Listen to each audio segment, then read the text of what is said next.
So welcome here to another video about tempo. That's fascinating, and we have been covering that a lot with Lotus Guardian, but there are other people also doing research on it, and one of those people is Marcel Punt. We studied both in Amsterdam in Jacques van Nootmester's class back in the days in the previous century. Marcel is an organist, moved to Finland, plays a lot of music by Reger, Frank and Liszt, and published this study, which is fascinating, the Straube Code. So without further ado, Marcel, let's dive into the content of this video and talk about what's really fascinating about this. So welcome here. Thank you. Well, actually, when it all started long before the publication of the Straube Code, I always wondered how Reger's music sounded so badly when played too fast. And of course, this has to do with the complicated harmonies and harmonic progression. Yeah. You simply can't play that music so fast because the harmonies don't get time to sound. When I started practicing that music myself, then I thought that many metronome marks were misprints. So you're talking about Reger's own edition now? Yeah. Okay. Well, later on, I discovered metronome marks by his best friend and his ultimate interpreter, Karl Straube, who was one of Europe's most famous organists in that time and maybe the most famous organ pedagogue. And he published some pieces by Reger. Mm-hmm. They were published by Peters, but he was the editor, and in those editions, he halved the metronome marks. So he halved the note values of the metronome. Yeah, you have some overviews in your book. I will just show them, but I will show them on screen big, so where you can see the Reger metronome markings and the Straube metronome markings. And what's fascinating for me is they are about the half, but it appears to me that Straube made new metronomization. He didn't take that of Reger. So that's even a stronger. So it's really Straube's own feeling. So, yeah, Karl Straube, he was organist in Leipzig, Thomaskirche, I believe, if I'm right. Yes. And later the cantor. And so you explain in your book that Reger probably, or most probably, used the metrical understanding, as we've been talking here on Beethoven and Mozart, not Mozart, but the late early 19th century metronome numbers. So in that sense, and that Straube had the more modern single beat approach, right? Yes. So then you halve the tempi. So you go to Straube tempi, which gave a kind of clarification what you were feeling already when practicing and studying the music by Reger from his own edition. So they both have known each other very well. Has there been correspondence between the two of them talking about this issue or not? No, not. Reger was very pedantic in his way of archiving material, so he destroyed every letter he received. But there are all the letters from Reger to Straube. They are published in a book published by the Max Reger Institute. But there is nothing about this. So can we conclude then that apparently Straube saw the metronome indications by Reger, obviously, that for them it seems to be very logical. There was no confusion at all. Is that your conclusion then? Yes, well, in that time they lived in the same city, in Leipzig, and they met at the conservatory daily, and they met in the bar after the conservatory every day with many other artists. They came to each other's homes and had nice evenings together. So there was plenty of opportunity to discuss. No letters needed, so to say. Okay. So there is no one single indication from Reger to Straube that Reger is saying, well, hey, what are you doing with my music? You're playing it, or you're indicating it way too slow. There is no such thing. So that's interesting. And then one of the editions says on the title page that it is in accordance with with the composer. So the composer has agreed with all the aspects of this edition.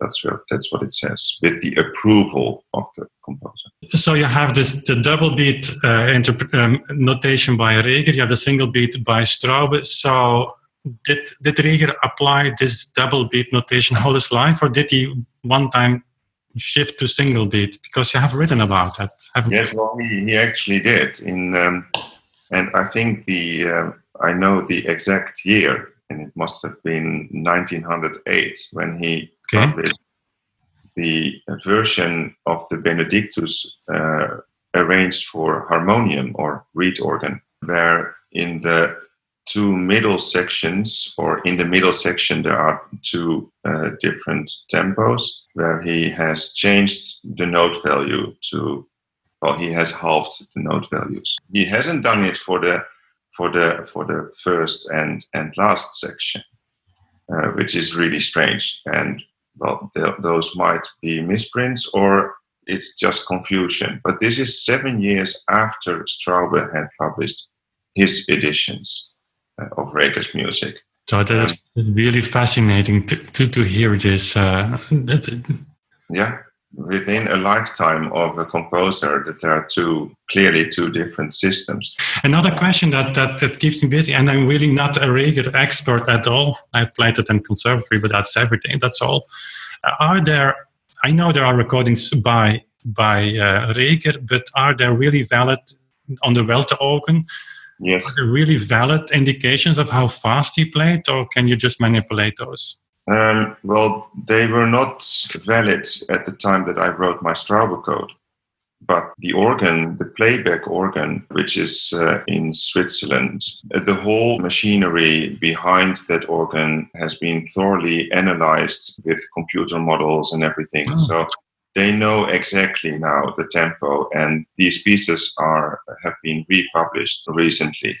So there is a CD series called the Britannic organ, because this organ was built for the Britannic, I think the name was. Yes, it was a sister ship of the Titanic. It is one of the organs by Welte that survived, one of the few. And they have also restored the paper rolls, where the performances by famous composers and famous performers were recorded. And yeah, now they have analyzed the exact playback tempo. And what is the result? That was really interesting. The result is, for example, in the Benedictus by Reger and his Melodia, that it is he plays at least twice as slow as we think that he has indicated. So you came up with the differences, or the half tempo, double beat, single beat between Straube and Reger, but I assume there has been research done on the issue before, or hasn't? Yes, and the only result of all this enormous amount of research has been hatred towards Karl Straube, that he had not understand Reger's music and had totally destroyed the music. Really? And performances. And you can read in all the letters from Reger to Straube where he expresses his gratitude for his performances, because, well, Reger was mostly, he went to most of these concerts to listen, and then he would write him a letter or a postcard. And of course, as a composer, you would not be best friends with a person that publishes your music with half the tempo you have intended. I mean, it's not thinkable. It's not an option. No, and certainly with Reger, because Reger was really, like you say, kind of pedantic person, in a way that he was really meticulous in his writings, editings, and performances. Yeah. So he would have destroyed Straube if he would not have played. We know the stories of Olivier Messiaen, who approved all recordings of and all performances. He was happy always when music of him was recorded or performed, but that was not the case with Reger. He was really a performer himself. So no one of those colleague researchers of yours has ever even considered the metrical or double single beat notation, ever. No, I think it was actually our beloved teacher, Jacques van Oortmessen, who read the first draft of my doctoral thesis. And by then I had not even come across this thought of letting the metronome beat back and forth. I didn't know about this at all. And then Jacques informed me of this. He said that, well, everything you write down here, it confirms a thought that I have had for a couple of years, and I think that you should work this out and publish it. And then I went to Leipzig to the Staatsarchiv, and there is the whole Peters edition archive. And there I found that crucial letter of Peters' edition to Straube, where they ask him to explain the metronome problem by Max Reger, which he never did, unfortunately. But Peters' edition gives an example of the confusion in England. It's a small article in the Musical Times, where in England they state that in Germany they play Reger's music much, much, much slower than indicated.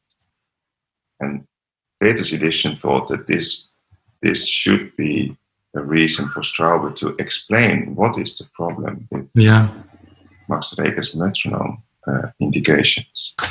I have the feeling, Marcel, that the last word of this has not been said, certainly not by you. And I know you're working on a study of César Franck.